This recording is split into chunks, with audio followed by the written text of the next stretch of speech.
OD/OCC account against book debts and stocks, etc. For those OD/OCC accounts, debit card should not be given. Okay, so that is for current account and SB account, you can give the debit card. From 1/1/20, so from 23rd April, RBI has relaxed certain things over there. What is the relaxation? If a person is having a overdraft, that are only the nature of personal loan. For example, you are given a BSL, let us assume, linking is deposit, staff OD account. So there is no end use. You need not ensure the end use there. In those cases, so overdraft accounts that are only in the nature of personal loan without any specific end use restrictions. So you can issue debit card. Which one of the following is a relevant guideline in this regard? Which is there in the circular? It is a positive question. Only for domestic transactions, only for online non-cash transactions, cash transactions permitted for cards issued to PMJD accounts with OD facility, all are relevant guidelines.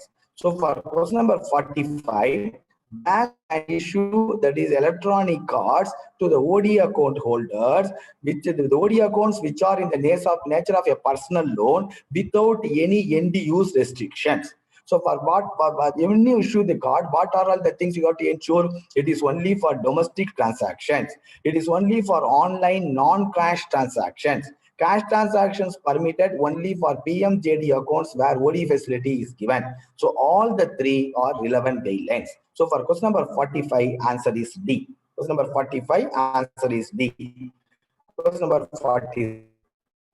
As per 17th April 2020, banks were required to maintain 100% liquidity coverage ratio with effect from which date? 1/4/2021. Again, this question is coming in here and there, no? So a ratio with effect from 1/4/2021. For question number 46, answer is 1/4/2021 as against the earlier cutoff date of 1/1/2019. 1/4/2021. 1/4/2021 is the cutoff date for implementing liquidity coverage ratio. Okay, question number 47. As per RBI notification dated 25/2020, the maximum number of nominees for a sovereign gold bond scheme is 2. For a sovereign gold bond scheme, the maximum number of nominees is 2. Then the commission banks will get for sovereign gold bond is ₹1 per 100.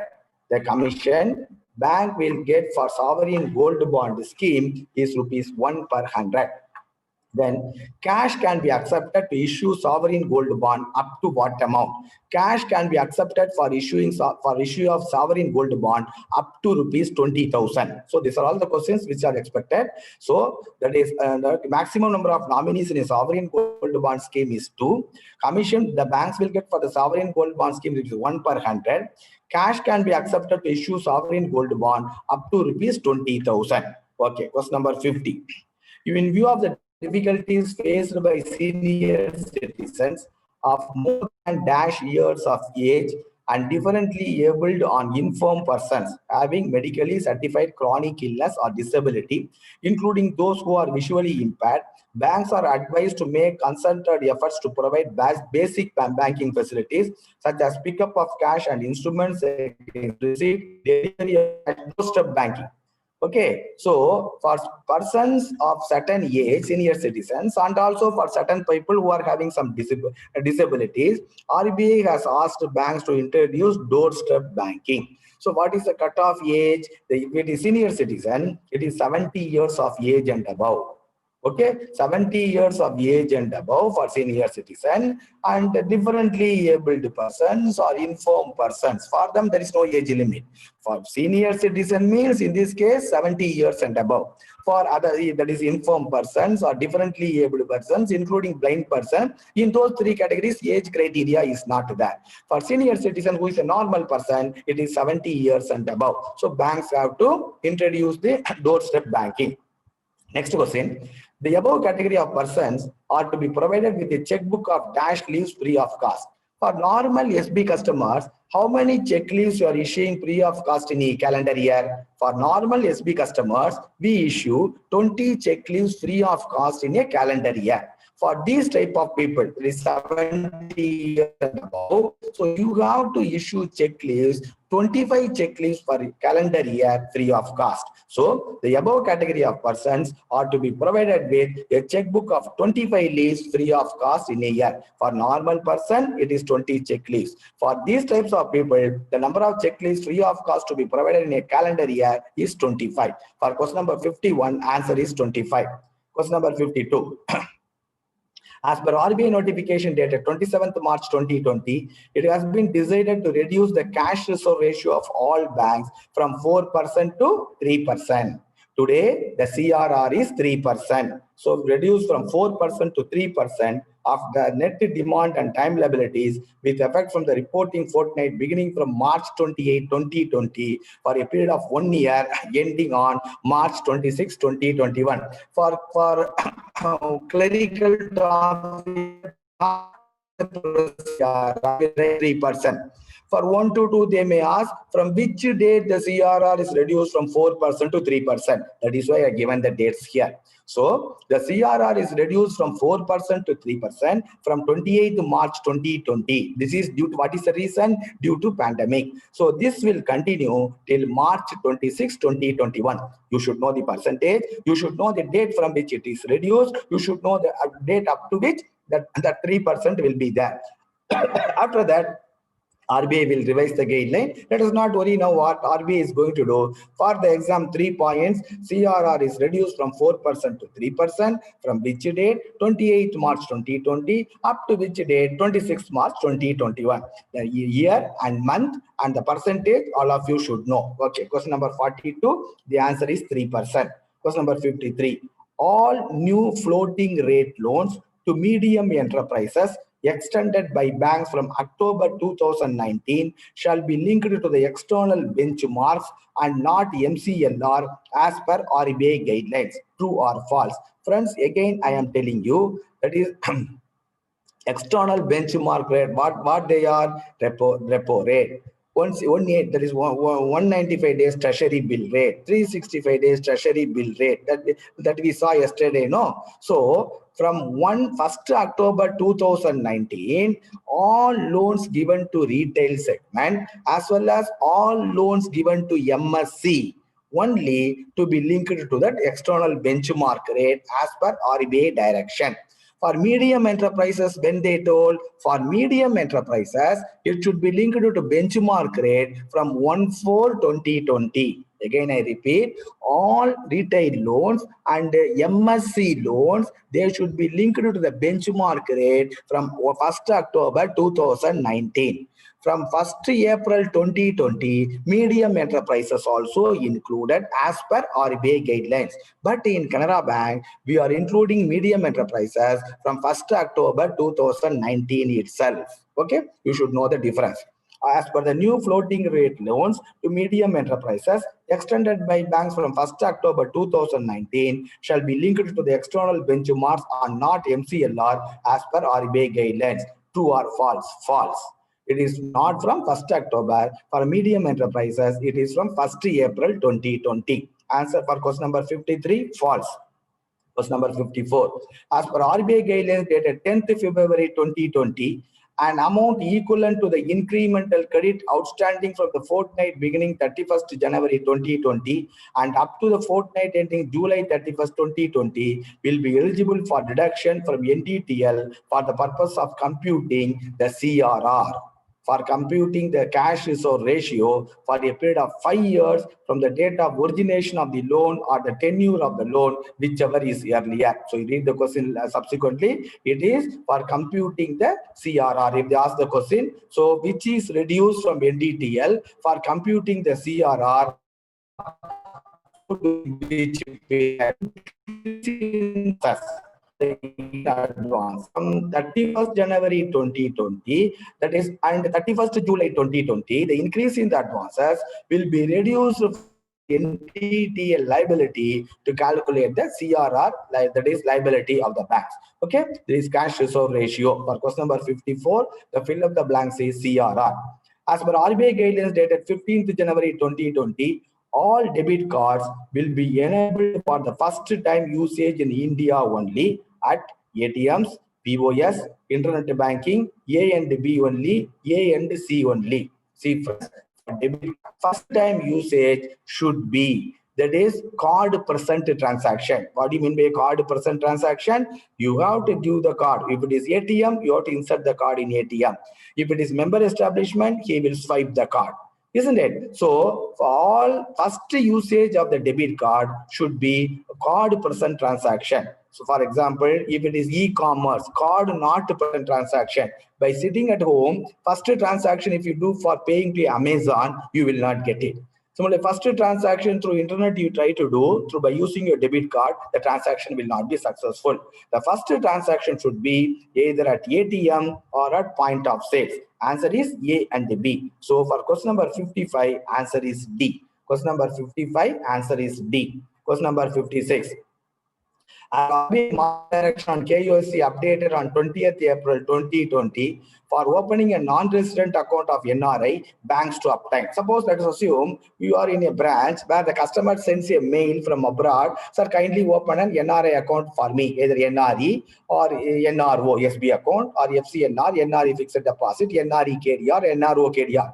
So along with that, so you have to ask him to send you the original attested copies. So there are some people who are authorized to attest that is copies. So suppose just by scanning his passport or by visa or employment certificate, you should not open.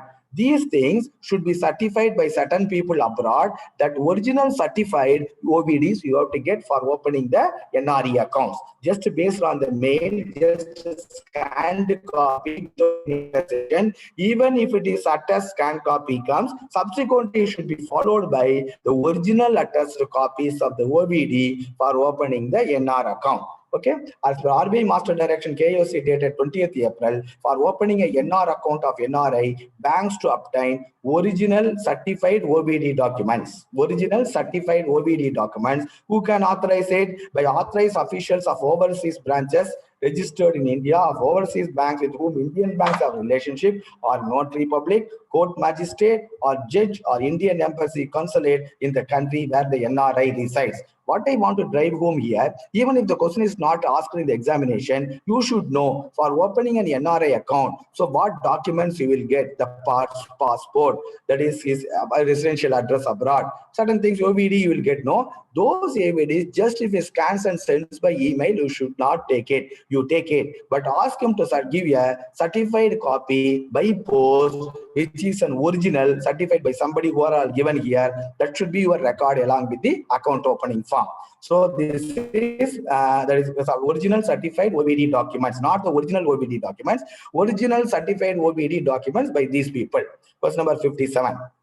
With effect from the close of the business on 28th May 2020, Government of India has informed that the scheme will cease to exist. So from 28th May 2020, so one of these schemes, Government of India shows it is going to be closed. What is that scheme? It is 7.75 savings taxable bond 2018. So 7.75 savings taxable bond 2018 stands withdrawn from 28th May 2020. If they ask the date, you should be able to write. Instead of that, government has introduced another taxable bond, which our bank is also selling. All national banks can, that is, accept deposit through that. The money will be transferred to the Government of India. So for question number that is 57, the question number 57, it is A, 7.75 savings taxable bond 2018. Question number 58. RBI, by this notification dated 21st June 2020, has communicated that the risk weight banks have to keep for the credit facilities extended under the emergency credit line guarantee scheme will be, what is a, for under the emergency guarantee line scheme for the loan given, what is a risk weight? 0% risk weight. It is a central government guaranteed account. You know the risk weight for central government guaranteed account is 0%, whereas the risk weight for state government guaranteed account, it is 20%. It is a central government guarantee scheme. The risk weight is 0%. Option A is not there, B is not there, C is not there. So for question number 58, the answer is D. For question number 58, the answer is B. The correct answer is 0%. Question number 59. From the fortnight beginning 28th March 2020, the minimum daily maintenance of CRR requirement of banks reduced from when we saw the first test paper or second test paper, we talked about the cash reserve ratio out of the engagement, you have to give minimum 80% or 90%, isn't it? So from 28th March till 25th September this year, from 28th March till 25th September, the minimum daily requirement is only 80%. So from 28th March 2020, so dates you should remember. From 28th March 2020 till 25th September 2020, the minimum daily requirement for maintenance of CRR is only 80%. It was reduced from 90 to 80. Again, from 26/9/2020, it was brought back original to 90%. Today, if they ask the question, what is the minimum level of CRR daily maintenance level as on date? It is 90%. Between March and September, it was reduced to 80%. Okay. Subsequently, again, it brought back to 90%. So the answer for question number 59 is 80%. So for question number 59, answer is D. For question number 59, answer is D. What type of other question asked from here also, I told you. Okay, question number 60. With effect from 1st July 2020, so now I told you, here I told 7.75 savings taxable bond has been removed. Now, RBI has, Government of India has introduced, these are all the government business which banks are doing. With effect from 1st July 2020, Government of India introduced floating rate savings bonds, taxable 2020. So that 7.5 savings taxable bond 2018 stands withdrawn. So the government has introduced Government of India floating rate savings bonds taxable 2020. That is the name of the scheme. Which one of the following is not a guideline? Which out of the following given is a negative question, which is not in the scheme guideline? They are asking. The interest rate on the bond is payable on January 1st and July 1st every year, and there is no option to pay the interest on cumulative basis. That is correct statement. Okay, it is not irrelevant. It is a correct statement. You should not take. B, the interest rate of the bond will be reset every year on 1st January and 1st July, and the interest for the first coupon period payable on 1st January 2021 is fixed at 7.15. You see, the 7.75 tax savings bond has been removed. Instead of that, government has introduced fixed rate has gone. Now government has introduced the floating rate. The interest will be reset once in half year on 1st January and 1st June. It was introduced in the first, so this year for the 1st January 2021, when the interest to be paid for the first time, it is 7.15%. Then what is the next interest to be payable? At that time, depending upon the situation, RBI or Government of India will announce. The interest rate is linked to the prevailing NSE rate with a spread of 35 basis points over the NSE rate. What is the NSE rate? On that NSE rate, it will be, that is 35 basis points means that is 0.35% more than the NSE rate which was prevailing on that date. Brokerage to banks for mobilizing the bond is, this is very important for us. Brokerage to the banks for mobilizing the bond is 0.50% of the amount mobilized. That is 50 paise per 100 rupees mobilized. So the commission the bank will get for mobilizing the floating rate savings bond scheme 2020. At that time, you should not, that is, draw a blank. That is why I have given that point also. What is the commission the bank will get? 0.50% of the amount mobilized. That is 0.5 per rupee, 50 paise per 100 rupees mobilized. None of these. So answer for question number 60 is none of these. All the other 3 points are in the scheme guidelines. Okay. So anything they will ask. That is 2 to 3 and 3 to 4. You should be aware of that. You are all the branch in charges. When somebody comes, whether floating savings bank deposit, whether your bank is accepting, you should go straight back of your hand. That's why questions will be put for you when you write for the examination. Okay, for question number 60, answer is none of these. Question number 61. These questions in a different form I have given in the circular based questions also. In the circular has issued a circular based question. Circular based question 1 and 2, there I have given the question. I have given the answer also. For circular based questions 1 and 2, the answer is uploaded in the, that is Google Drive today evening. Okay, question number 61. As per the notification of Government of India, again, the floating rate savings bank deposit. So as per the notification of Government of India, which one of the following is not a guideline in respect of floating rate savings bond scheme, which is not a guideline? Negative question, which is not in the circular, you have to tell. The bond is repayable after 7 years from the date of subscription. Correct. If they ask, what is the maximum maturity period of the bond? You should write 7 years. Okay, that is given here. The bond is repayable after 7 years from the date of subscription. That is correct. Before maturity, facility is permissible. For whom it is permissible? It is permissible. Anybody can invest, but before maturity, facility is permissible only for senior citizen. Before maturity, facilities available only to senior citizen. That is correct. Then, which is the age senior citizen, they can go for before maturity closure. If the senior citizen is in the age bracket of 80 years plus, if it is 80 plus, then after minimum 4-year lock-in period is required, then only before maturity closure is permitted. So the question is, what is the maturity period of the floating rate taxable bond scheme? It is 7 years. Whether before maturity closure is permitted, before maturity closure is permitted for senior citizen. If he is 80 plus, then the minimum lock-in period should be 4 years. Afterwards only it will be paid to him. And if he is in the age of 70 to 80 years, so above 80 years, 4 years lock-in period. If he is in the age bracket of 70 to 80 years, 5 years lock-in period is required. And if he is the age bracket of 60 to 70 years, 6 years lock-in period is required. Okay, again I repeat, this scheme is before maturity is available. If it is above 80 years, 4 years lock-in period, 70 to 80 years, 5 years lock-in period, 60 to 70 years, it is 7 years, 6 years lock-in period. Okay, then when any reduction will be there for before maturity closure, point number D, 50% of the interest payable for the last 6 months holding period will be recovered for the premature closure. That, you know, no, interest is paid once in 6 months. Previous question we saw. In the last 6 months, whatever interest will be payable will not be paid. That will be recovered from the customer. So we all find in the notification all these points. So here 3 points I told, previous question 3 points I told. All the 6 points are available in the circular. If the question is asked, you should not draw a blank and come from the hall. That is why I have put questions will definitely be asked by the IBPS. Okay, for question number 61, answer is all find place in the notification.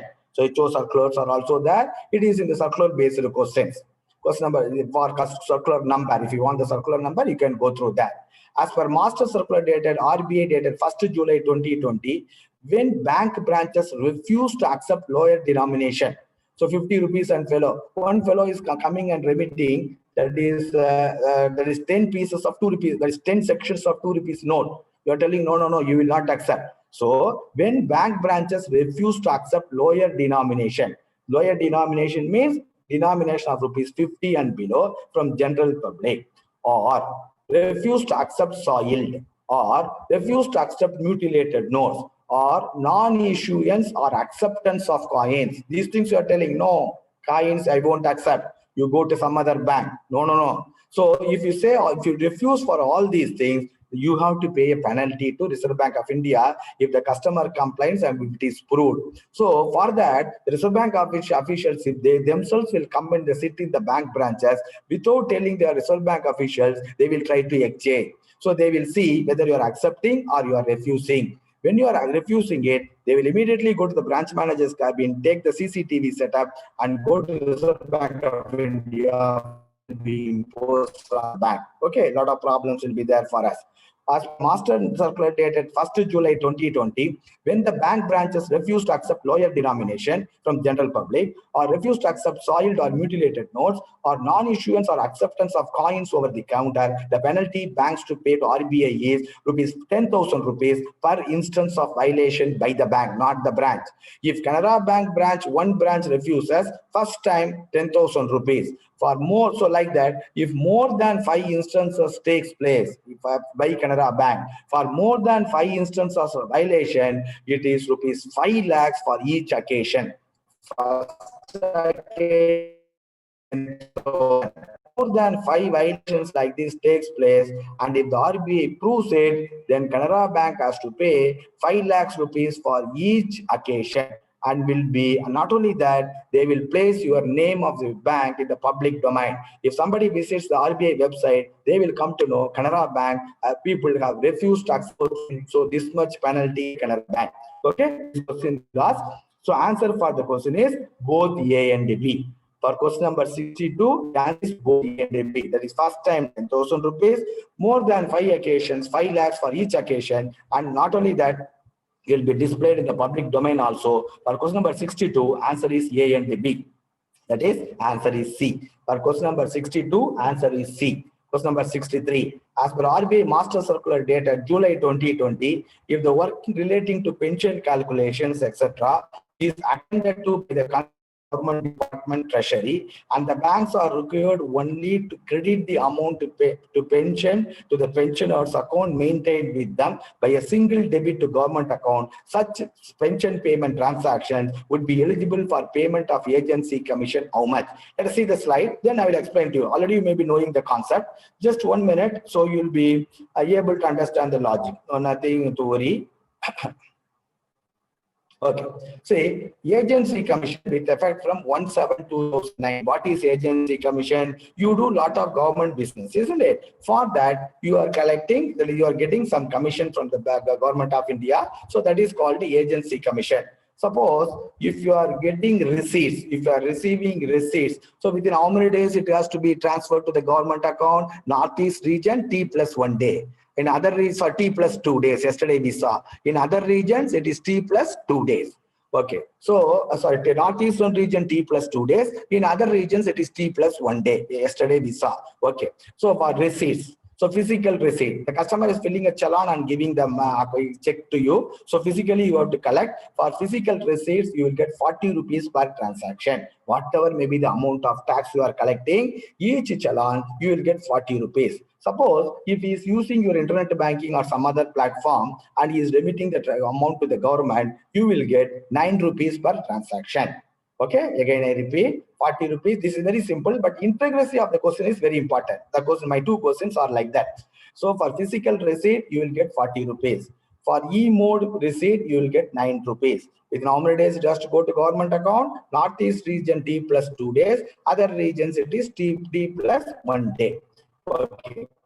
Pension payments per transaction. So for per transaction, the pension payment is 75 rupees. You will get a commission of 75 rupees, provided you do the entire pension work of the pensioner.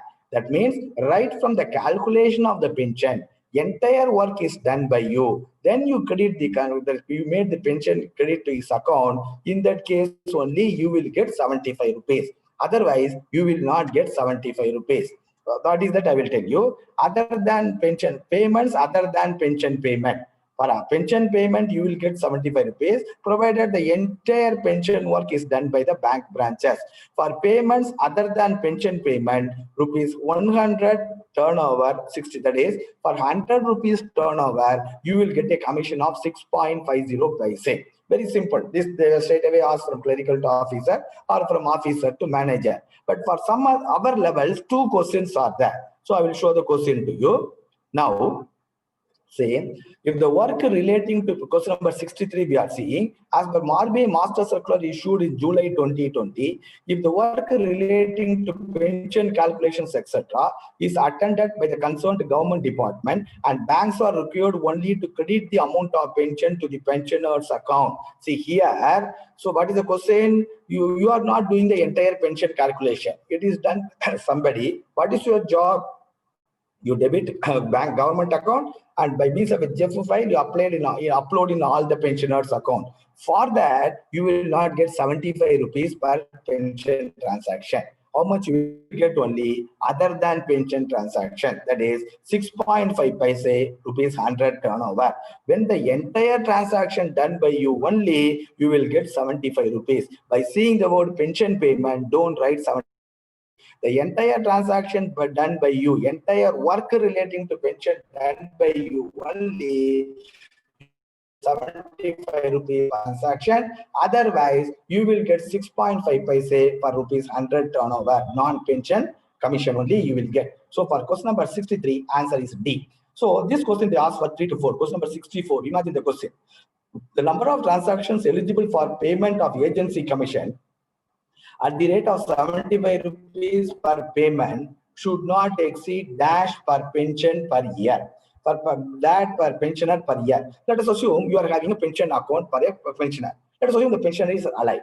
Every month in a year, how much transactions, how much credit he will get, either you calculate or somebody will do, you will get, suppose if you are doing the entire job, so you will get 75 rupees per pension payment. In a year, 12 months are there, 75 into 12.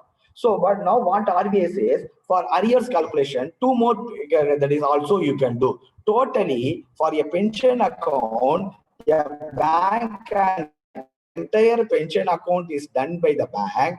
Totally for a pension account, if for 12 entries in a year, plus two more entries for the arrears calculation, for 14 entries at the rate of 75 rupees, totally 1050 rupees only you can claim from the government for pension payment when the entire pension payment is done by you. This they ask how many number of entries, 14 entries for 3 to 4. Okay, so the number of transactions eligible for payment of agency commission at the rate of 75 per that is 75 per payment should not exceed 14 per pensioner in a year.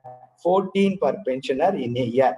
Answer is 14B. For question number 64B, 14 into 75, 1050 rupees maximum you can collect. What happens if you, that is, if you claim a wrong agency commission with RBI, yesterday we told no penalty, you have to pay bank rate plus 2%. Yesterday we saw one question, no. So you have to claim. So I have so many pension account, the entire work is done by me, so many pensioners are there, this much credit I have made, that is 12 entries for each pension account, plus 2 for arrears, 14 into 75, 1050 rupees maximum you can claim for an account, not beyond that. Okay, sir. So the question for answer for question number 64 is B. Question number 64, answer is B.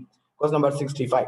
As per RBI Master Circular dated 1st July 2020, when a bank note tendered at the counter of a bank branch is found to be a counterfeit note, an acknowledgement in receipt in the prescribed format must be issued to the tenderer, duly signed by dash and the tenderer, and the receipt to be issued even in cases where the tenderer is unwilling to countersign it. So whenever you found out a counterfeit note, it should not be returned back to the customer. You can give an acknowledgement to him. If that is, you have to give an acknowledgement to him. That acknowledgement has to be signed by the cashier along with the person who is tendering the counterfeit note. If the person who is tendering the counterfeit note says, I will not give acknowledgement, even then you have to sign without his acknowledgement and hand it over to the tenderer by keeping a office copy with you. Okay, who has to sign from the bank side? It is the cashier. So the answer for the question is branch in charge, officer in charge, cashier. Question number 65, the answer is C. Question number 65, the answer is C. Question number 66.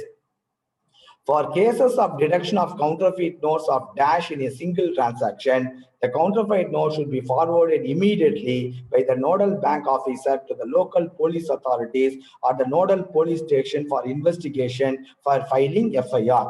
If the number of notes detected in a single remittance is beyond a certain number of pieces, immediately the notes to be sent to the police and FIR to be registered. If the number of notes remitted in a single remittance is less than certain level, at the end of the month, you give the notes to the police department, and if you give a complaint, it is sufficient. So here the question is immediately. So how many notes in a, that is, if you found out, immediately you have to file an FIR. The answer is more than 4 notes, 4 and above, more than 5, A and C. What is the answer? It is 5 notes and above. 5 notes and above, immediate. The options are there. Which is the correct option? More than 4. More than 4 is 5 and above, no? So the answer for question number 66 is A. So immediately if you found out in a single remittance 5 notes and above, immediate FIR to be lodged. Here 5 and above they are not given, but they are given above 4. Okay, the answer is above 4, and then the answer is not more than 5. That is 5 and above. 5 and above. So you have to give more than 4. More than 4 becomes 5 and above. So for question number 66, the answer is A. Question number 67. Details of counterfeit note deducted in bank branches during the month shall be complied and forwarded by the bank branches and to the issue office of Reserve Bank of India concerned, so as reached by them dash of the next month on or before 7th of the next month. So what are all the counterfeit notes that the bank head office will send? They have to send to the issue office of the Reserve Bank of India on or before 7th of the succeeding month. But question number 67, answer is A. Question number 67, answer is A. Question number 68. All counterfeit notes received back from the police authorities. So you go and give the complaint. You have to hand over the counterfeit notes to them. You have to follow up and get it back. You have to follow up and get it back. After getting it back from the police authorities, you have to you have to keep the counterfeit notes in your double lock for a minimum period of 3 years. After the end of the 3 years, you have to send the notes to the issue department of the concerned RBI. Okay, again I repeat, whenever the counterfeit notes are deducted, either certain piece immediately or at the end of the month, the police FIR to be lodged and the notes to be given to the police authorities. Branches have to follow up and get back the counterfeit notes, and you have to preserve it for a period of 3 years after getting it from the police authorities. In case of court cases, if some court cases are going on, these notes to be preserved for a period of 3 years after the end of the court case. Two things. After receiving from the police authorities, wherever there is no court case, you have to maintain for a period of 3 years. And if some court case is going on, that is, you have to preserve it for a period of 3 years after the end of the court case. So let us see the answer now.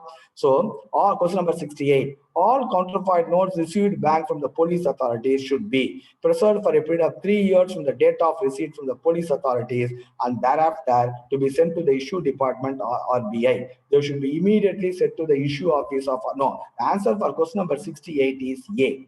The answer for question number 68 is A. If they ask, if there is a court case, how many years you will be retained? If there is a court case, you have to retain for a period of 3 years after the court case is over. So I have given two answers. After the court case is over. Here, the answer is preserved for a period of 3 years from the date of receipt from the police authorities. And thereafter, what you have to send, you should be sent to the issue department of Reserve Bank of India. Question number 69. The coins of 25 paise and below issued from time to time cease to be a legal tender with effect from June 30th, 2021. Now, 25 paise coin is not a legal tender. These coins are called as what coins? They are called as uncurrent coins. So question number 69, answer is B. 25 paise and the coins that is and below issued from time to time cease to be legal tender with effect from June 30, 2011. So these coins are called uncurrent coins. So question number 69, answer is B.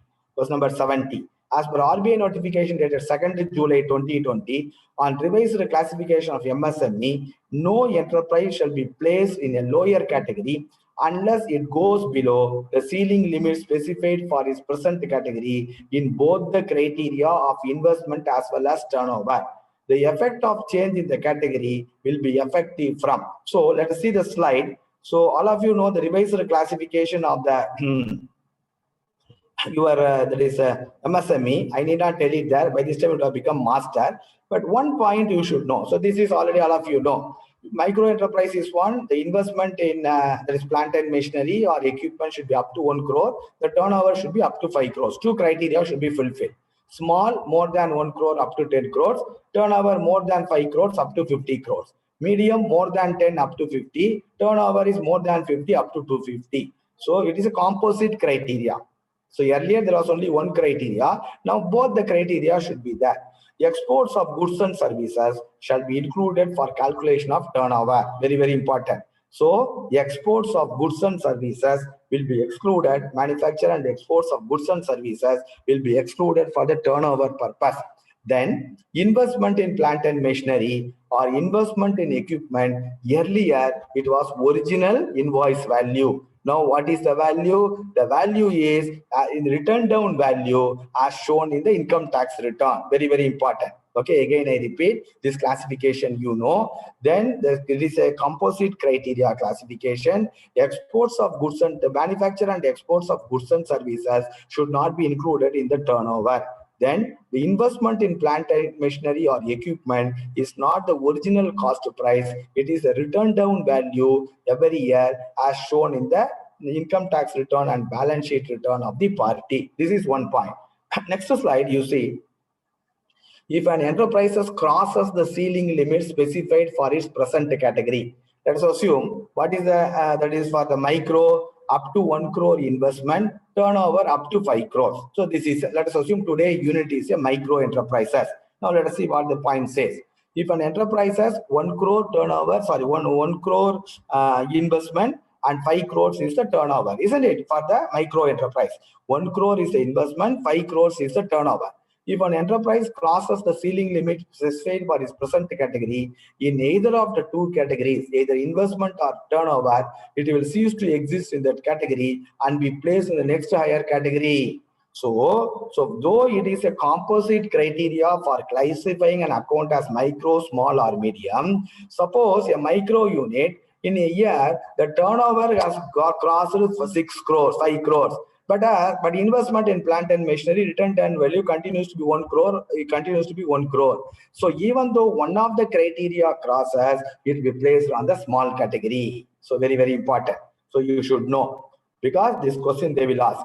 If the enterprise crosses the ceiling limit specified for its present category in either of the two criteria investment, so either on the investment or turnover, it will cease to exist in that category and placed in the next higher category. First point. Second point, you see, first point, anyone, if it undergoes a change, it will be placed on the, whenever it increases, it will place on the next category. Suppose if the investment and plant and machinery or equipment and or the turnover comes down, no enterprise shall be placed in the lower category unless it goes below the ceiling limit specified for its present category in both the investment criteria as well as turnover.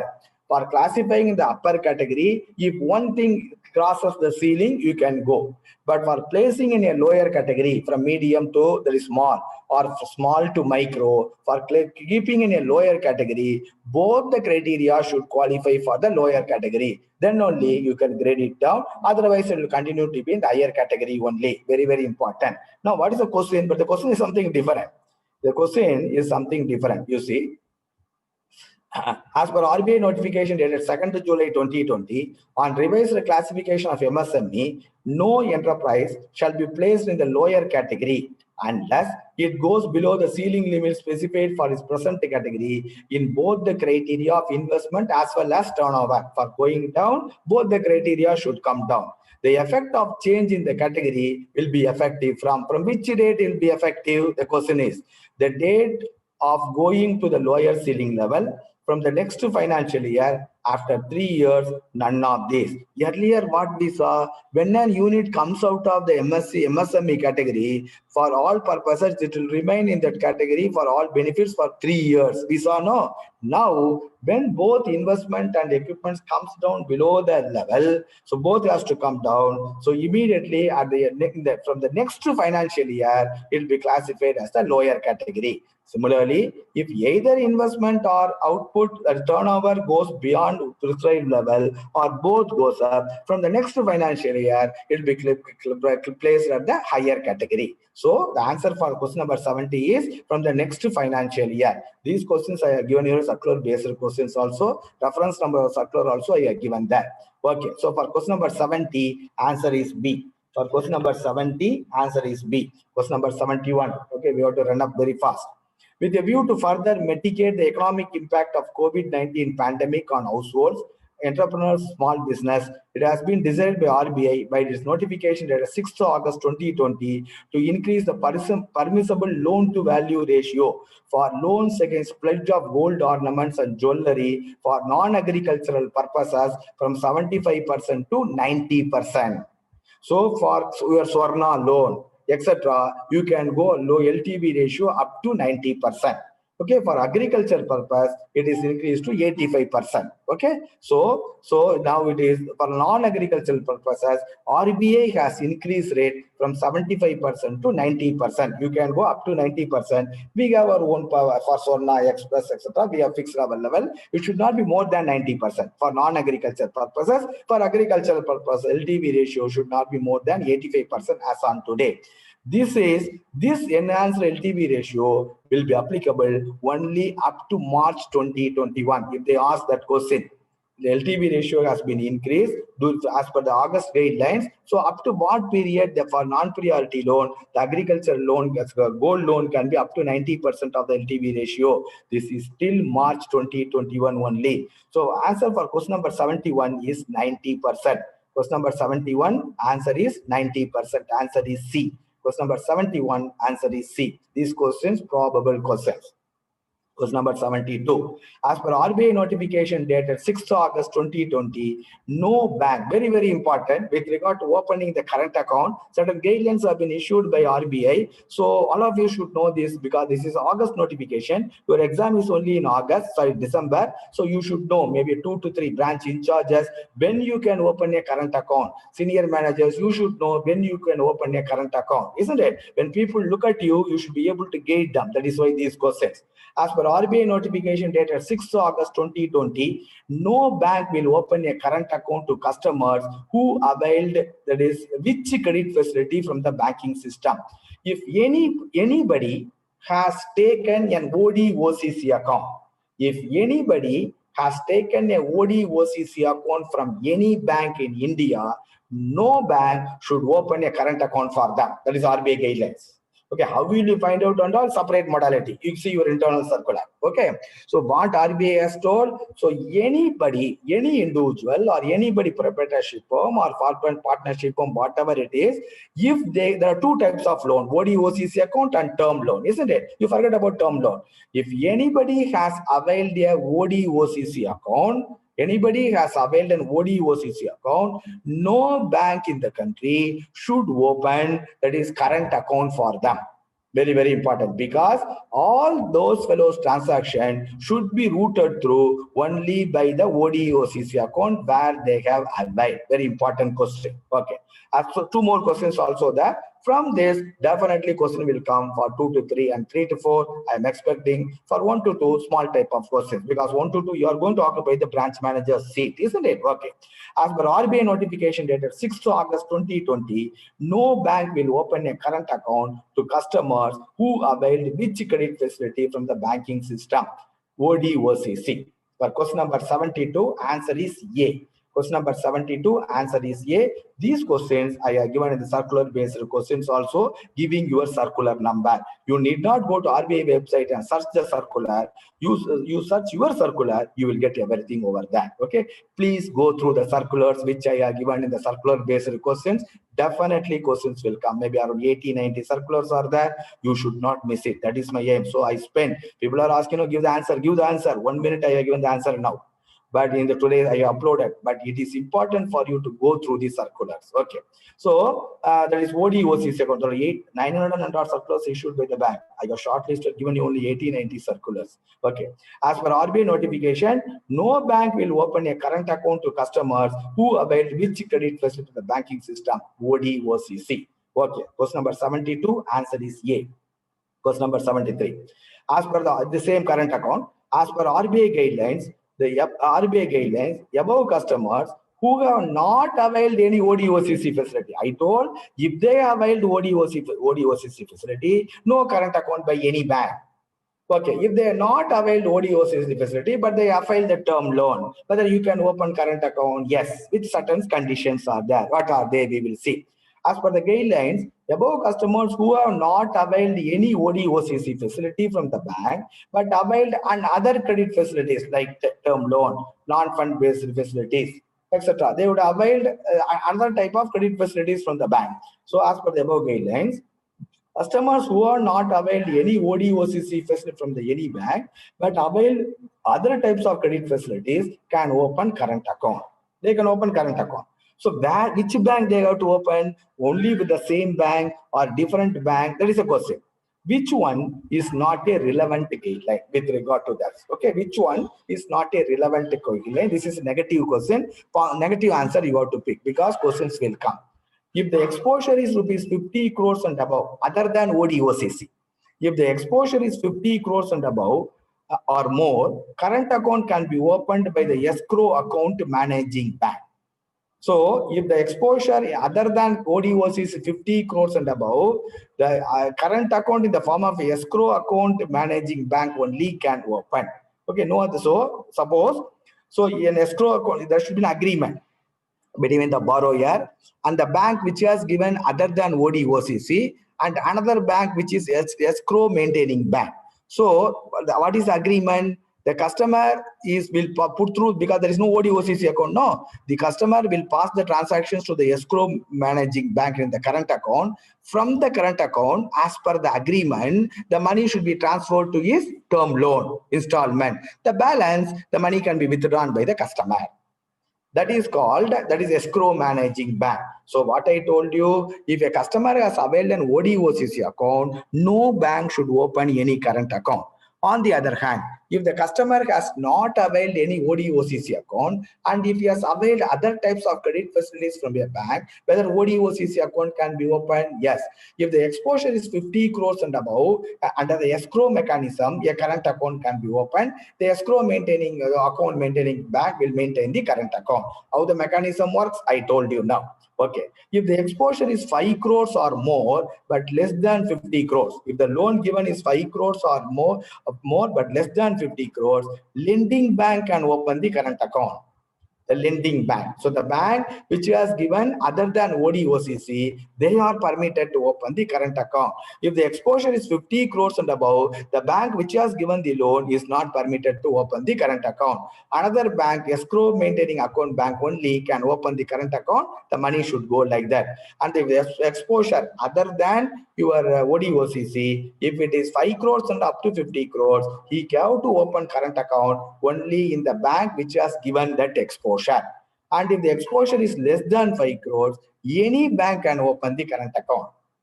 If the exposure, that is for other than ODOCC, is less than 5 crores, any bank can open the current account with certain condition. What is the condition? An undertaking letter to the borrower to be obtained. If the exposure goes beyond 5 crores in the other bank, you can close the current account, send the money to the other bank.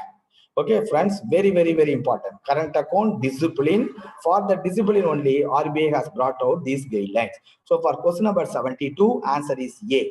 Question number 73, the answer is, what is the question? Which one is not a relevant guideline? All are relevant guidelines. A, B, C. All the 3 points is in the RBI circular. For question number 73, answer is D. All are relevant guidelines. I explained to you what is that. Okay, sir. Then, question number 74. Which one of the following is not a relevant guideline with regard to restructuring of MSME advance without downgrading the account as announced by RBI by this notification dated 6th August 2020? So when you downgrade, when you restructure an account, you should be classified as a substandard account only. I am not talking about the restructuring what we are doing in the system. I am talking about the restructuring procedure given by Reserve Bank of India. Okay, which one of the following is not a relevant guidelines with regard to restructuring of an MSME advance without downgrading the account as announced by RBI by its notification? So RBI has told you can restructure the advance, still you need not classify it as a substandard asset. So as a special permission because of the pandemic, RBI has given. Which one is not a relevant guideline? Negative question. Which is not in the circular? You have to tick it as the answer. First question. The aggregate exposure, both fund-based and non-fund-based, should not exceed 25 crores as on 1/3/2020. Yes, for those type of MSME parties, you can do, that is restructuring without downgrading the account. Point A, you should not take. Point B, the account should be in the standard asset on 1/3/2020. Yes, so there should be standard asset. They may be SMA-0, SMA-1 or SMA-2. That is not the criteria. There should not be NPA. So the account should be standard asset on 1/3/2020. The restructuring to be implemented by 31st March 2021. What are the restructuring? What is the repayment period? Everything you have to work out. By March 2021, the restructuring you should complete. then the additional provision banks to maintain to these accounts is 5%. So what are the things? So for MSME loan, so banks can restructure the MSME loans, and that is, you should not downgrade the accounts to the substandard asset. What are all the conditions? The exposure should not exceed 25 crores as on 1/3/2020. Then the account should be in the standard asset as on 1/3/2020. Then the restructuring to be implemented by 31st March 2021. Additional provision for these type of restructured accounts is 5%. Friends, this is only one-time restructure. Last year, if you are restructured, last year also this plan was there. If you are restructured, if the account's recovery is not there, as per RBI guidelines, you should not again restructure the account. It is one-time restructuring only. That is, we are dealing from the theory point of view, from the examination point of view. Practically, something is different. Okay, all the guidelines find a place in the RBI notification. Question number 74, answer is E. All the points, additional provision for this restructured loan is 5%. What is an MSME loan? Standard asset provisioning for an MSME loan, it is 0.40. For MSC, it is 2.5, isn't it? So if you do a loan like this, besides that 0.25 or 0.40, you have to keep an additional provision of 5%. Where you can find out how many these type of accounts done in the bank. The balance sheet, if you see the supporting sheet issued by the Canara Bank, every once in 3 months, you will find out. So for question number 74, answer is all the guidelines find a place in the RBI notification. Question number 75. As per RBI notification dated 21st August 2020, for the revised definition of MSME, which one of the following has been taken into account? Original cost of acquisition of plant and machinery or equipment, return down value of P&R or equipment as at the end of the financial year, and not the original cost. Answer is B. Originally, when RBI given the guidelines in June, they are not told like that.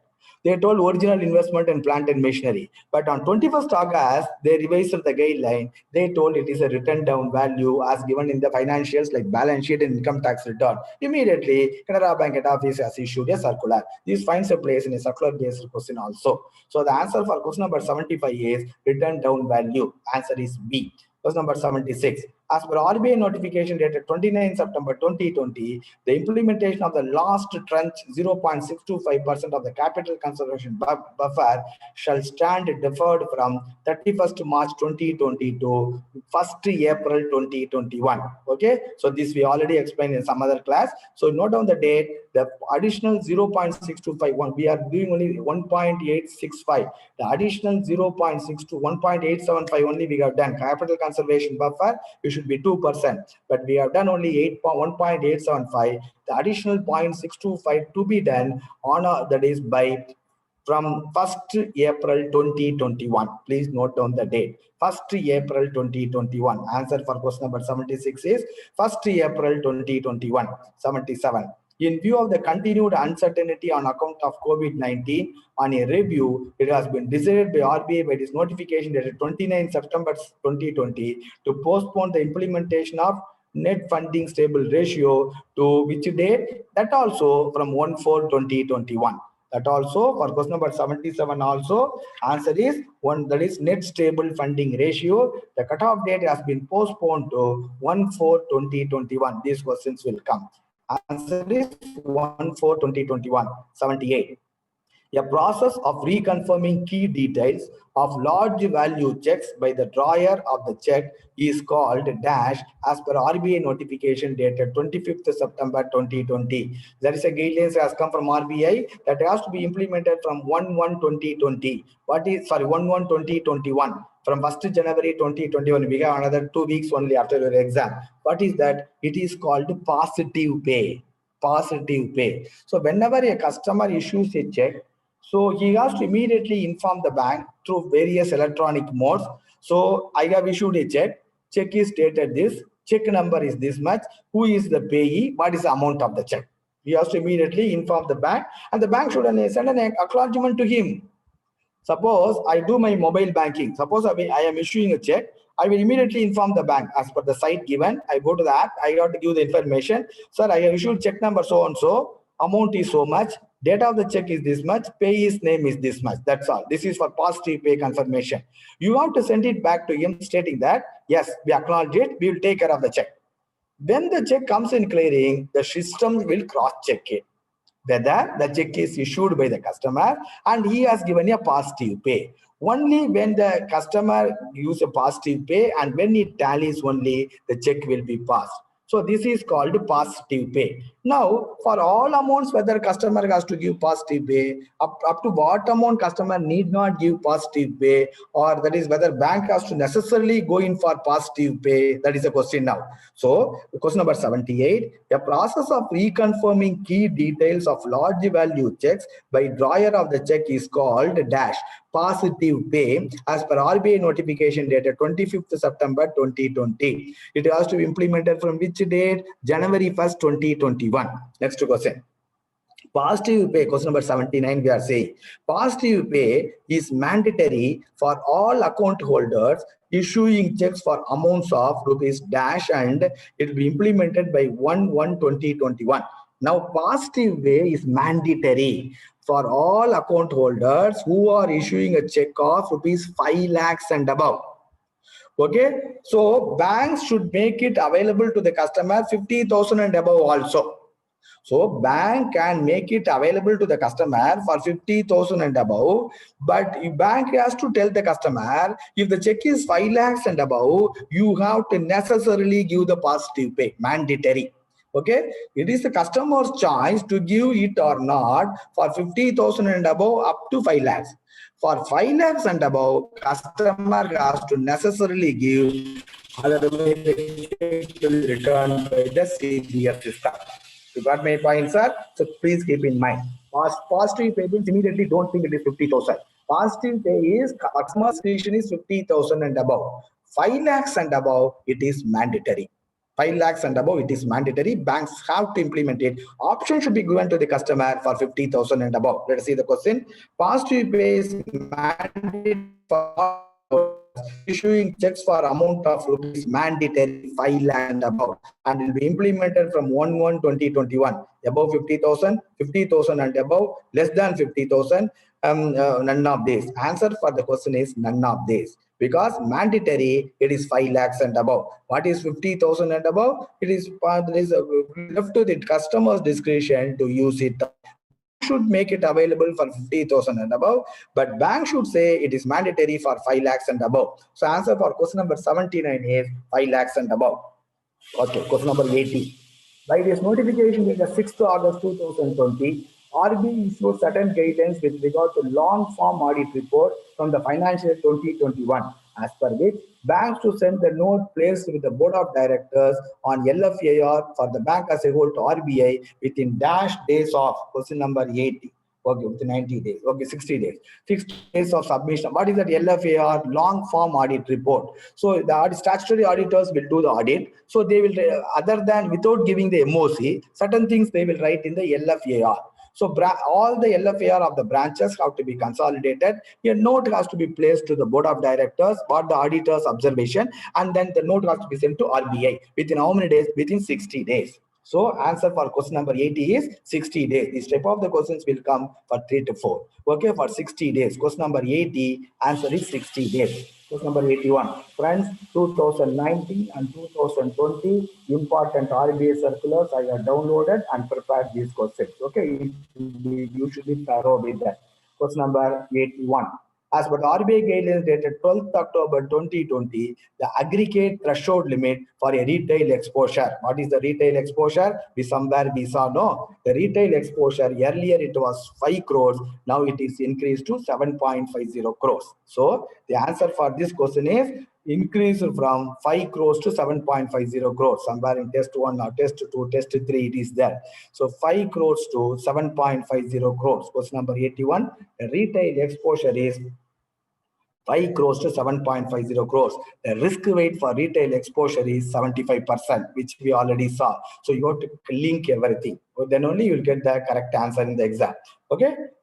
Question number 81, it is from 5 crores to rupees 7.50 crores. These questions will come.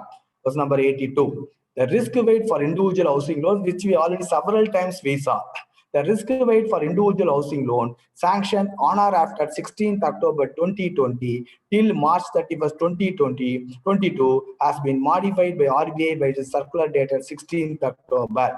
As per which for LTV ratio less than or equal to 80%, the risk weight is 35%. Lesser the LTV ratio, lesser the risk weight. If the LTV ratio is less than or equal to 80%, the risk weight is 35%. And for LTV ratio is more than 80% or less than or equal to 90%, the LTV ratio, if it is so, the risk weight is 50%. Two risk weight, 35 and 50.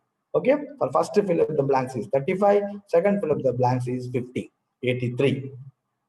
The chairperson of the committee constituted by RBI to review the current system of QR codes in India is Sri. So the QR code, the concept is there. The committee has been appointed by RBI to look into any improvement has been done. The committee is headed by Professor Deepak Pathak. So Deepak, D-E-E-P-A-K, Professor Deepak, D-E-E-P-A-K, Pathak, P-H-A-T-A-K. So Professor Deepak Pathak is the chairman of the committee to review the QR code system of the country. Question number RBA, question number 84. RBI, by its notification dated 22nd October 2020, modified the housing loan company. What is housing loan company? So that is, that is bank finance to housing loan companies up to 20 lakhs per borrower will be classified as priority sector. We saw somewhere, no? So you have to recollect. So the bank, that is, RBI, by its notification dated 22nd October, modified the guidelines for housing finance companies. Which one of the following does not find a place in that circular? A. Out of the total assets of a housing finance company, at least 60% should be for housing finance. That is a correct guideline.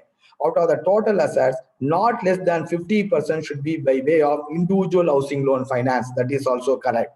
The existing housing finance company, for example, Canfin Homes. Okay. So that is a housing finance company. The existing housing finance company, which do not currently fulfill the criteria, has to achieve its 31st March 2024. That is also correct.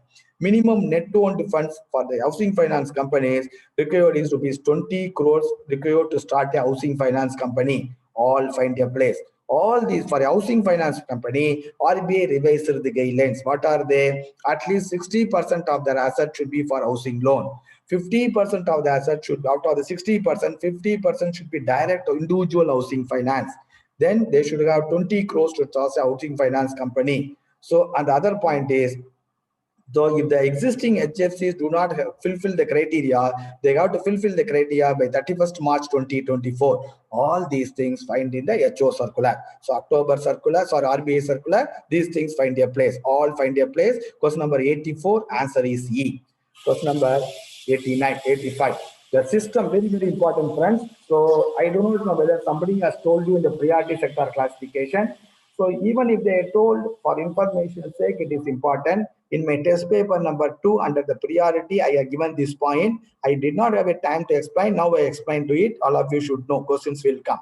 The system-wide, question number 85, we are seeing. The system-wide average figure for computing the direct lending to non-corporate farmers for the year 2021 is -% of the ANBC or CEOB, whichever is higher as per the RBI directive dated 4th September 2020.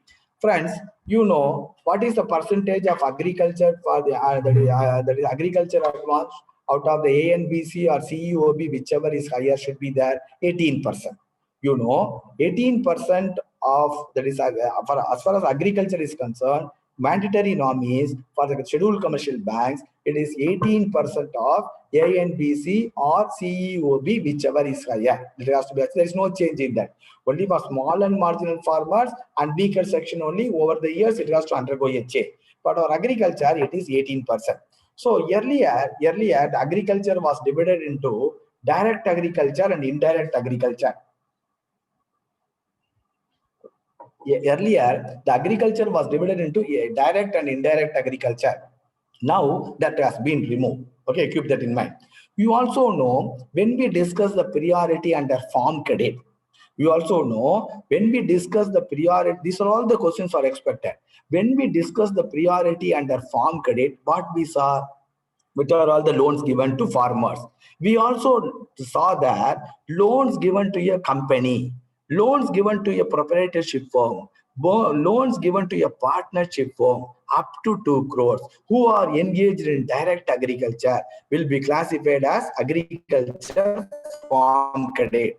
Okay, some of you are again, you recollect, you see the PowerPoints, you'll get it. So with that is loans given to other than individuals like companies or like partnership firms, etc., who are engaged in direct agriculture activities up to 2 crores given to them for agricultural purposes will be classified as agriculture farm credit. Here I will tell you, let's assume the agriculture target for your branch is 6 crores. Agriculture target how much for your branch? 6 crores. In your area, there are 3 people like this. There is one partnership firm, there is 2 companies are there who are engaged in agriculture activity. Up to what amount for each company you can give and complete your agriculture target? For everybody you give 2 crores, 6 crores is achieved. So you are not given any agriculture loan to the farmer, to the individual. Isn't it? So banks were started doing it, particularly the private sector banks. So RBI has told, even though I have told 18% is the agriculture target of ANBC or CEOB, I will tell every year, so what should be the direct agricultural loan to the farmers other than to the companies, partnership firms, etc. Every year RBI will give the guidelines. What is the percentage? Totally it is 18%, no problem.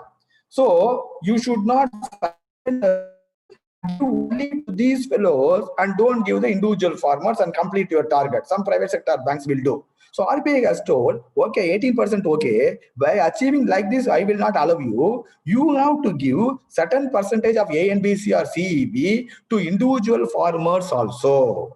So every year, how much percentage you have to give, RBI will tell in the month of September. For the current year 2021, the percentage is 12.14. Please note it down. 18% is the total agriculture, including farmers and companies, etc., etc. Excluding the companies, partnership firm, etc., who are engaged in agriculture, the loan should go to the individual farmers.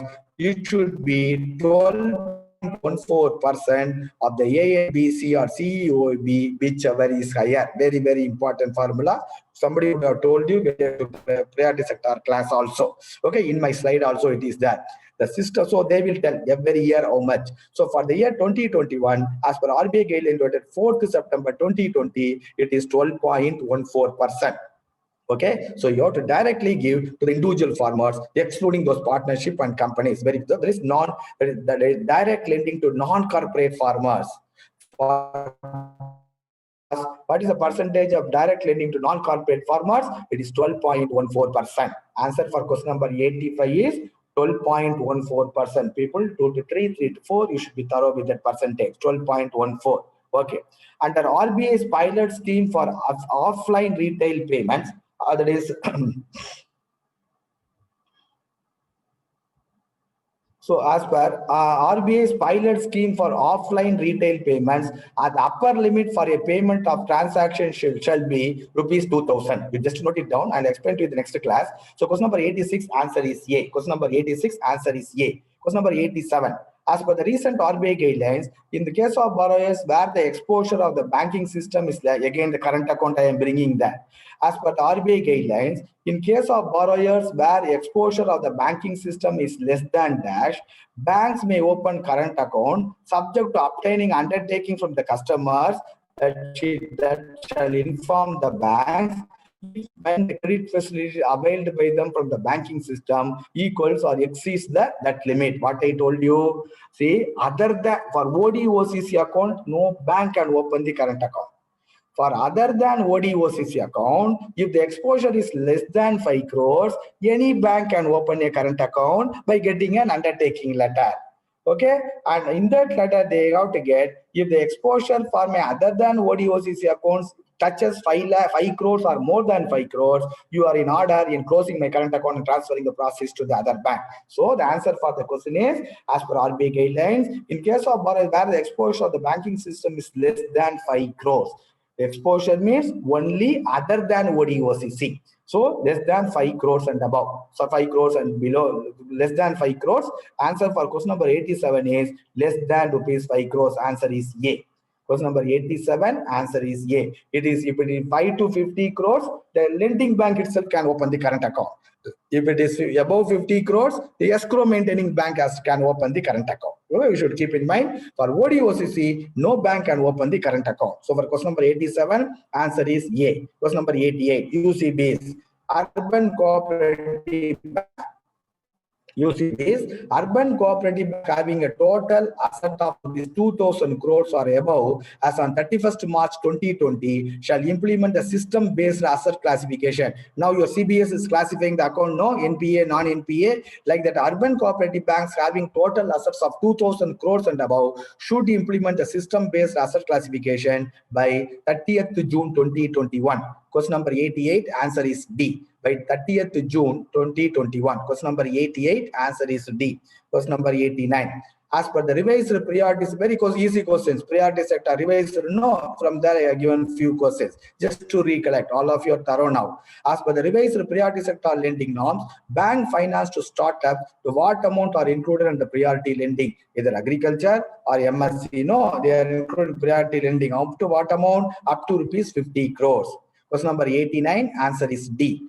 For startups, either agriculture or MSME, depending upon the classification, up to 50 crores can be classified under priority. Answer question number 89, answer is D. Question number 90. As per the revised PSL guideline, priority sector lending, sub-target for small and marginal farmers and weaker sections for commercial banks have been increased to. How much it is increased for small and marginal farmers to be achieved by March 2024? Small and marginal farmers increased to 10%. By 2024, weaker section increased to 12%. So first fill up the blanks is there is 10% and the second one is 12%. Answer is there, answer is B. Question number 90, the answer is B. 10% and 12%. Again, we are revising it. This is an RBI guideline. Then educational loan not exceeding 20 lakhs. You already know. So for question number 91, answer is A. Let us not spend time there. Question number 92. Housing loans up to dash how much? 6 lakhs, 10 lakhs in metropolitan centers. And question number that is 92. Yes, so housing loans up to 10 lakhs in metropolitan and 6 lakhs in other centers for repair and renovation can be taken as priority sector. Question number 92, answer is A. So let's not waste time there. Question number 93. RBI has constituted an expert committee under the chairmanship of so-and-so to make recommendations to RBI on the required financial parameters to be factored in the resolution plans on account of COVID-19 pandemic. Who is the chairman of the committee? KV Kamath. So, ICICI Bank chairman. So a lot of problem people who are wrote to RBI, he is a person who there are some issues are there against KV Kamath. You should not make him as the chairman of the committee. In spite of that, RBI has made him as the chairman of the committee. So for question number 93, answer is Shri KV Kamath. Okay. So question number 93, answer is A. Question number 94. Scheme for grant of ex gratia payment of difference between compound interest and simple interest for 6 months to borrowers in specified loan accounts 1/3/2020 to 31/8/2020 was communicated by Government of India by its letter dated 23/10/2020. Which one of the following loans accounts are not eligible under the scheme? See, people went to the court to know. So pandemic, for EMI, banks is charging interest. There is interest on interest, bank is charging. You should not be done, etc. So finally, that is government has agreed in the Supreme Court for certain types of loans. When the exposure is this much, we will recredit to the customer's account. Okay, this question will come. We will recredit to the customer's accounts. Which are all the loans that is for that recredit has taken place? MSME loans, educational loans, housing loans, consumer durables, it has taken place, credit card, auto loans, personal loans, consumption loans. What are all the types of loans other than agricultural loans? See, MSME loans, educational loan, housing loan, consumer durables. So this type of ex gratia is being given. Credit card dues, then automobile loans, that is two-wheeler or four-wheeler, personal loan like Canara Budget, etc., consumption loan. For these things, the difference between the simple interest and compound interest, if any, that is recredited to the customer's account before 3rd November or 5th November, as per the ex gratia guidelines. As you may not be knowing, HO will be doing it, so it will be recredited in the customer's account. So what is the question is, which one of the following loan accounts are not eligible under the scheme? Agricultural gold loans. So question number 94, answer is E. For all other loans, it was made eligible. Then, as per the above scheme, the account should not be dashed as on 29/2/2020. As per the scheme, the account should not be NPA as on 29/2020. It can be SMA. Okay, for question number 95, the answer is A. The account should not be NPA as on 29/2020. The next question, for which type of customers, overall the customers who availed for what type of loan? For which customers this amount, how much loan he should have availed from the banking system? So, the question number 96, the cutoff limit to avail the ex gratia, the borrower's sanctioned limit or liability with all the lending institution. You would have taken a loan from your bank, you would have taken a loan from another bank. His exposure should be 2 crores as on 29/2020. If it is above 2 crores, even for housing loan, education loan, etc., the ex gratia will not be credited. A borrower should have availed, and all the loans put together, his exposure, whether in your bank, in another bank put together, it should be maximum 2 crores. Beyond 2 crores, if he has availed for none of the accounts, ex gratia. Question number 96 is, the cutoff limit to avail the ex gratia, the borrower sanctioned limit or liability with all the lending institutions should be rupees 2 crores as on 29/2/2020, up to and inclusive of rupees 2 crores. For question number 96, answer is A. For question number 96, answer is A. So friends, with that, so we are winding up that is Reserve Bank of India guidelines. Quickly, let us go through the test paper 7, at least 10 questions. Okay, test paper 7 consists of only around 50 questions. This is Forex mainly on remittances. These questions are frequently asked. So all of you by this time should have been an expert in Forex. I'm not going in depth of imports and exports. Let us not break our head now. Let us quickly go through, that is the Forex test paper number 7, which is already available to you. Quickly go through maybe 10 or 15 questions today and then call it a day before we take up the other questions tomorrow. Okay. Test number 7. So November 2020 final. So we are discussing 1. A correspondent bank, foreign bank, opened a current account with State Bank of India in Mumbai. For the correspondent bank, it is here. So, a foreign bank is opening a current account with the State Bank of India in Mumbai. The account will be in which currency? Again, I repeat. A foreign bank, your correspondent bank, is opening a current account with State Bank of India in Mumbai. It is correspondent bank of State Bank of India. So a foreign bank is opening a SBI a current account in Mumbai. So in what currency the account will be there? It will be in Indian rupees only. Correspondent bank is an account in a country in Indian rupees only. If you are opening a current account with in the Bank of California in USA, that account will be in the US dollars. Okay, so whichever country the account is open, in that country, what is the currency? In that currency only, the account will be there. Correspondent bank opened a current account with SBI in Mumbai.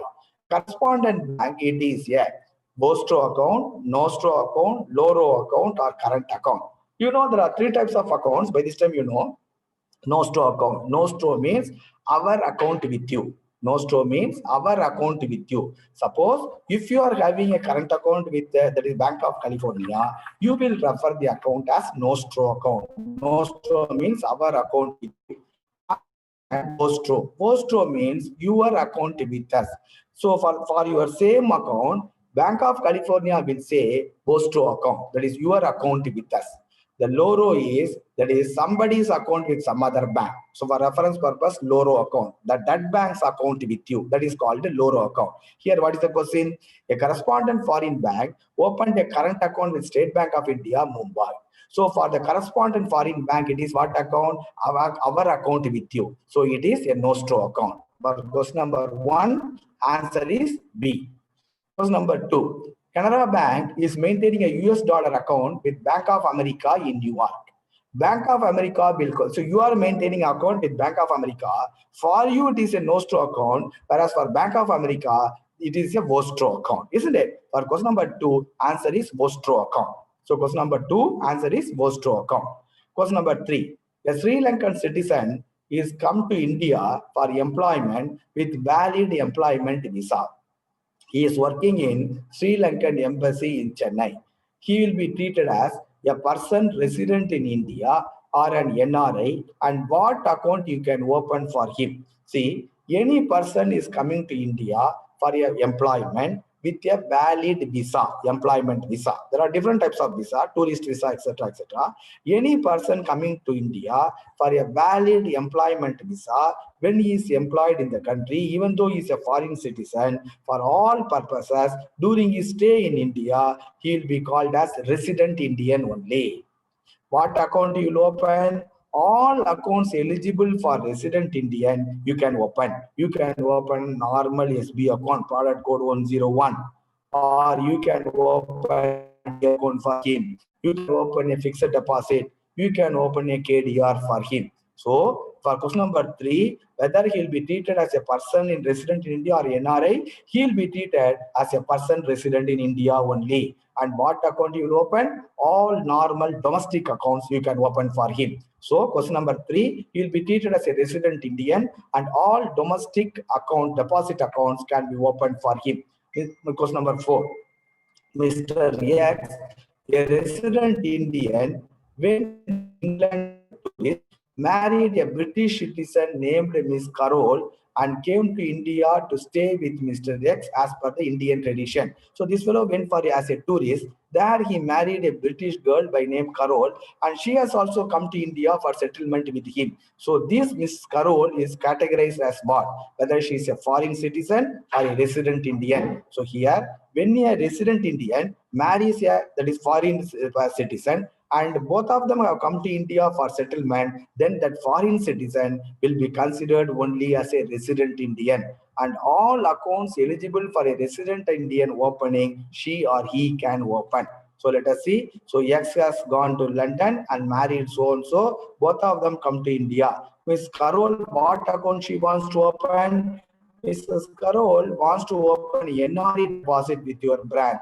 What you will do? No, she is not an NRI. She has come to India as a, that is to stay with her husband. So for all these purposes, she'll be called only as a resident individual. You can open only normal resident deposit account, not NRI account. You should not open. Question number 5.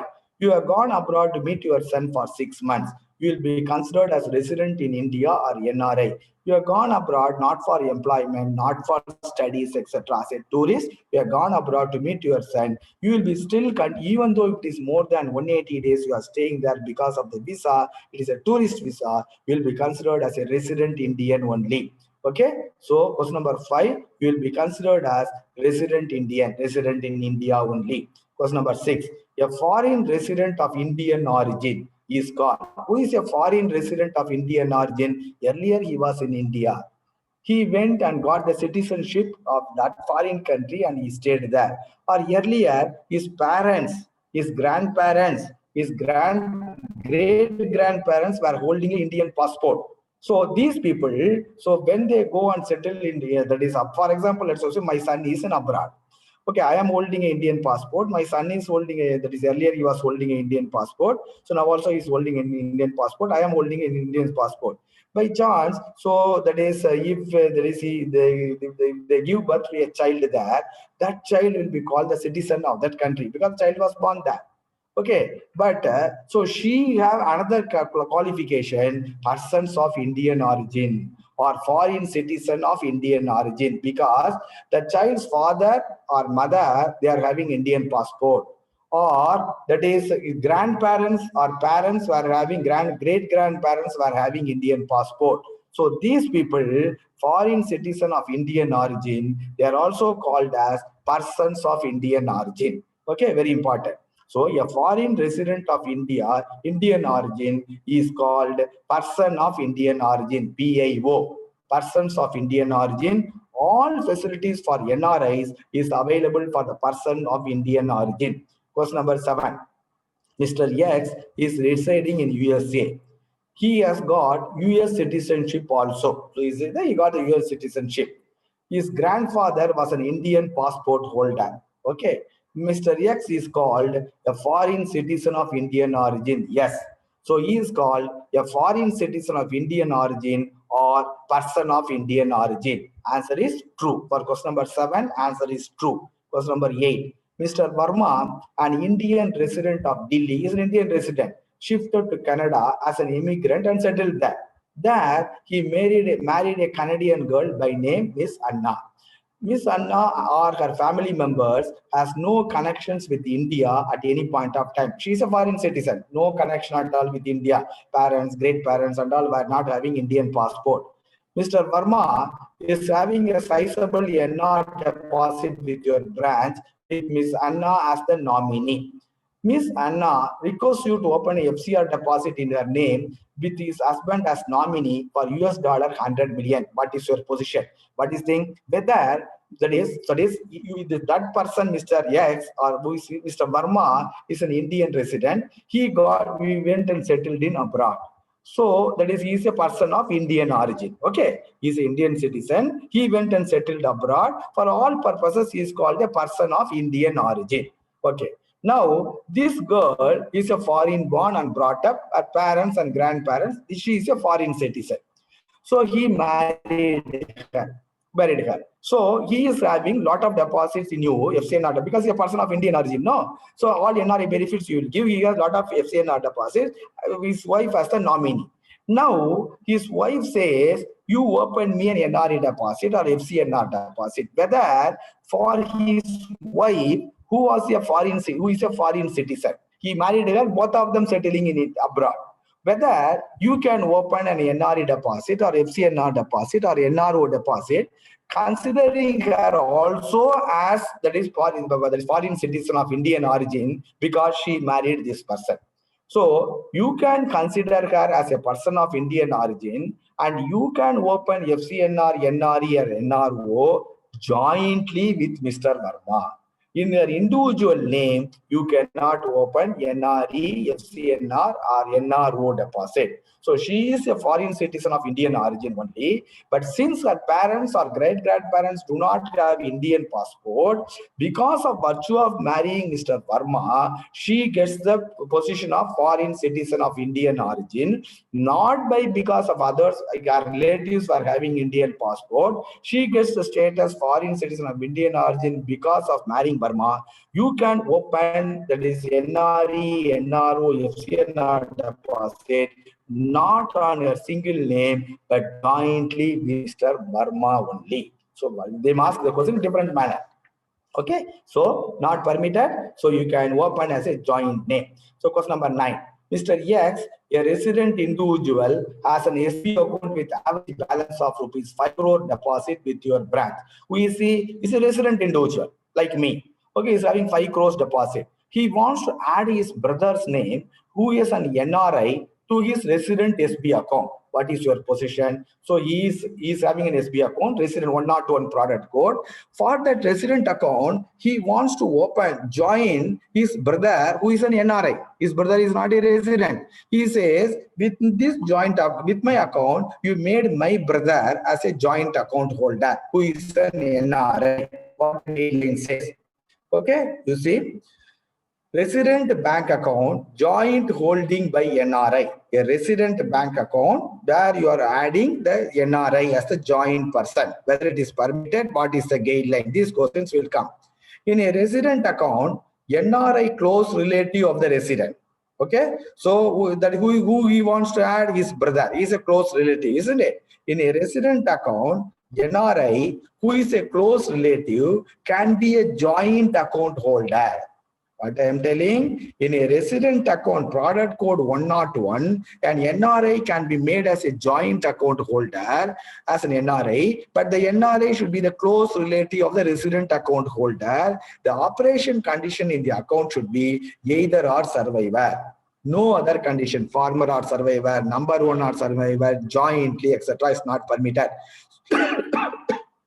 In a joint resident account, NRI close relative can be added as a joint account operation condition either or survivor subject to.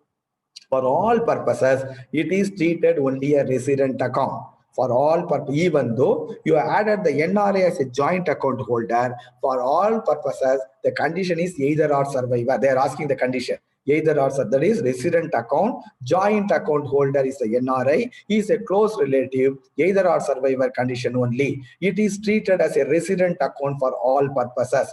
Checks, cash, instruments, etc. belonging to the NRI should not be credited to the account. So I am having a joint account, 101 product code or 111 product code because I'm an extra, along with my son who is an NRI. In this account, my money only should be credited. Even though the operation condition either are survivor, in this account, money, checks belonging to my son, who is an NRI, should not be credited to the account. All these are violation of FEMA. Check, cash, instruments, remittances, etc. of the NRIs cannot be credited in the account. NRI close relative, who is a joint account holder, will operate the account for domestic payment. He can operate the account for domestic payments. He or she can issue the check for domestic payment. If the NRI becomes survivor, that is, the resident dies. If the NRI, so far it is a normal resident account only. If the NRI dies, if the resident dies, and if the NRI is the sole account holder, then it will be treated as an NRO account. So again, friends, I will tell you, whether in a resident account, you can make a joint account of a NRI. Yes, it is possible. What are all the conditions? The NRI should be the close relative of the resident, point number one. Point number two, the operation condition in the account should be either or survivor. If it is a it is treated only a resident account. All money belonging to the non-resident should not be credited to the account. So the NRI close relative can issue check, operate the account for the local payments only. If the NRI becomes the sole survivor, that is, if the resident dies, the account will be converted into NRO account. Okay, this is resident account adding a joint holding by an NRI or opening a resident account as a joint account holder of NRI. This is the condition. Then in a NRI account, whether you can add a resident, we will see in the next class. Good night. Thank you very much. Tomorrow we will continue with the test paper number 7. Okay.